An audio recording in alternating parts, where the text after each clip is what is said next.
Manila Bay ngayon, makikita ang napakalawak na dredging ship sa tambak ng buhangin.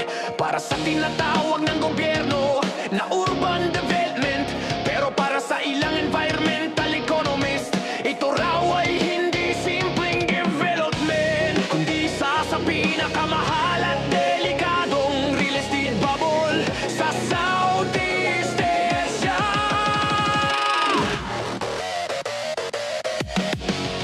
Libo-libong hektarya ng dagat ang binabawi para sa luxury casinos, high-end condominiums, ayakot ordinaryong Pilipino. Ang kita napupunta sa private developers, ang kapalit bilyong-bilyong pinsala, bahay na nalulubog, kalsadang wasak at ekonomiyang apektado. Nasa huli, Pilipino rin ang sasalo.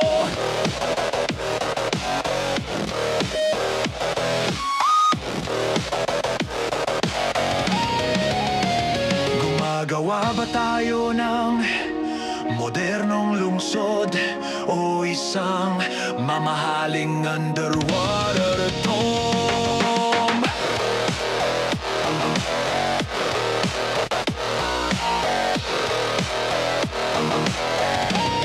Kapag dumating ang malalakas na bagyo, saan pupunta ang tubig? Labdi sa loob ng lungsod, dit sa mga komunidad, labit sa mga ordinaryong Pilipino.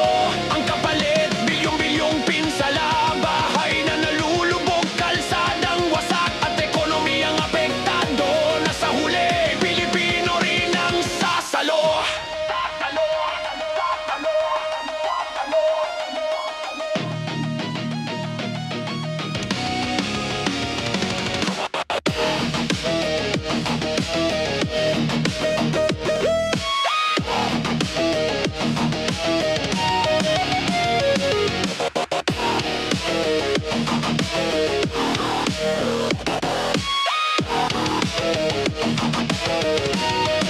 Gumagawa ba tayo ng modernong lungsod o isang mamahaling underwater tomb?